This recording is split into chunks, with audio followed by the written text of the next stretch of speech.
क्या था मराठा साम्राज्य? एक माँ का सपना था मराठा साम्राज्य। हर एक हिंदू की जरूरत थी मराठा साम्राज्य। हिंदवी स्वराज्य केवल मराठों का या महाराष्ट्र का नहीं था, बल्कि हर उस व्यक्ति का था जिसे अपने देश से प्रेम था, जिसे अपने भारत माता से प्रेम था। मराठा साम्राज्य के झंडे का कलर कौन सा था? भगवा। क्यों कहते हैं लोग हमारे रक्त में भगवा है, हमारे जिस्मों में भगवा है? भगवा क्या है आखिर? भगवा रंग संगति ऐसा बताती है कि भ मतलब भय रहित, ग मतलब गर्व रहित, वा मतलब वासना रहित। इन तीनों को अर्थ मिलाकर बनता है भगवा।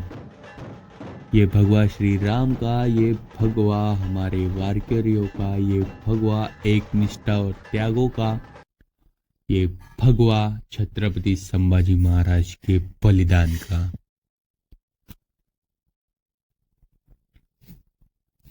तो दोस्तों, आज हम ऐसे एम्पायर की बात करने जा रहे हैं जिसने मुगल साम्राज्य की वाट लगा दी और मुगल सम्राट औरंगजेब की नींद उड़ा दी।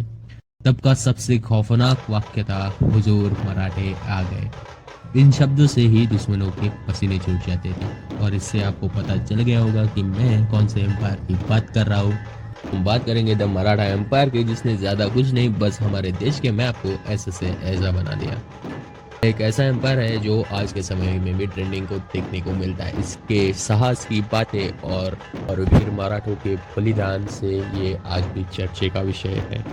और इसने हमें ये सिखाया है कि साम्राज्य छोटा या बड़ा होने से फर्क नहीं पड़ता, लेकिन साम्राज्य खुद का होने से बहुत ज़्यादा फर्क पड़ता है। ये छत्रपति शिवाजी महाराज के विचारों से बना हुआ साम्राज्य है। आइए जानते हैं इस वीडियो में इसके बारे में। पहले हम देखेंगे मराठा साम्राज्य की स्थापना, बाद में हम देखेंगे मराठा साम्राज्य का विकास, मराठा साम्राज्य के पेशवे का शासन भी देखेंगे हम इस वीडियो में, मराठा साम्राज्य की पुनर्स्थापना, मराठा साम्राज्य का पतन और प्रसिद्ध राजा और पेशवे। इस वीडियो में हम ये पॉइंट देखेंगे। तो हमारे पहले पॉइंट की तरफ हम बढ़ते हैं, मराठा साम्राज्य की स्थापना। मराठा साम्राज्य की स्थापना। मराठा महासंघ नाम से भी जाना जाता था ये साम्राज्य। 17वीं और 18वीं शताब्दी में इसका व्यापक प्रभाव भी था।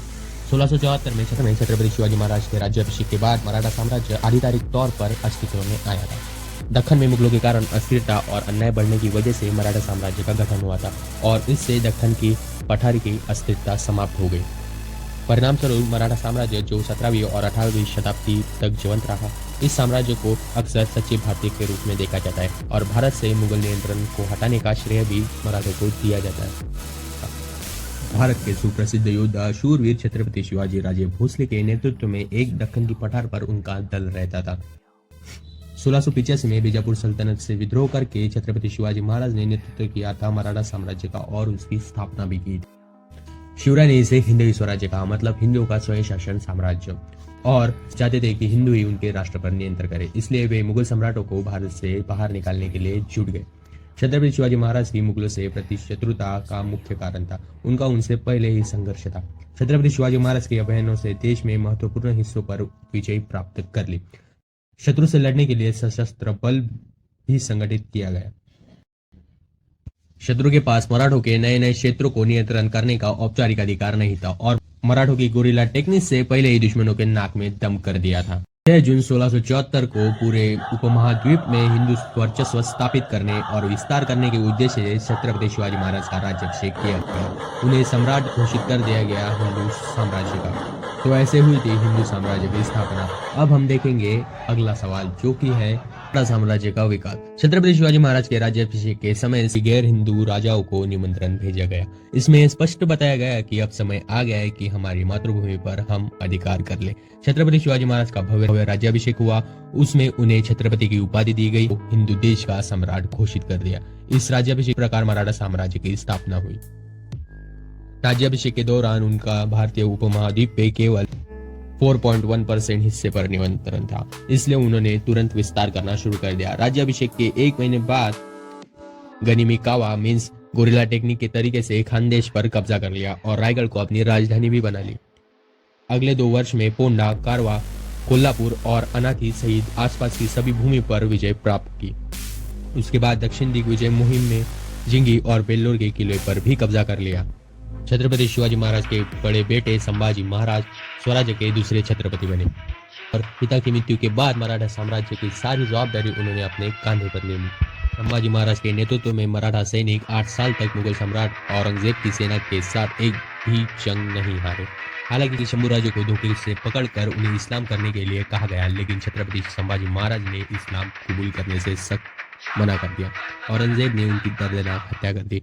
फिर शाहू महाराज, राजा महाराज और छत्रपति तारा रानी इन्होंने शासन किया। कई घटनाओं को पार करके मराठा साम्राज्य का विकास हुआ।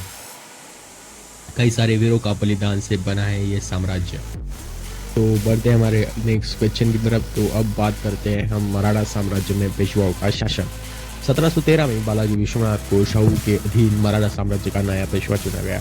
सक्षम और शक्तिशाली योद्धा राघोजी भोसले के मार्गदर्शन में शाहू के शासन की तरह पूर्व में भी विकास हुआ।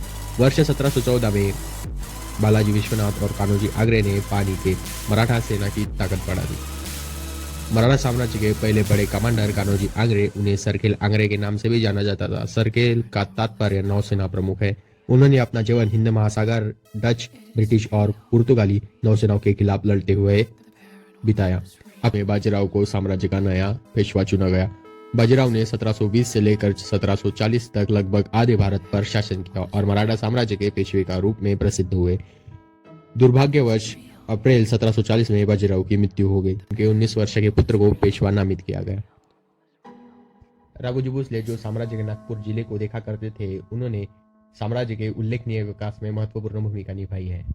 1751 में बंगाल के तत्कालीन नवाब अलीवर्दी खान ने सालाना 1.2 मिलियन रुपए तक देने पर सहमति व्यक्त की।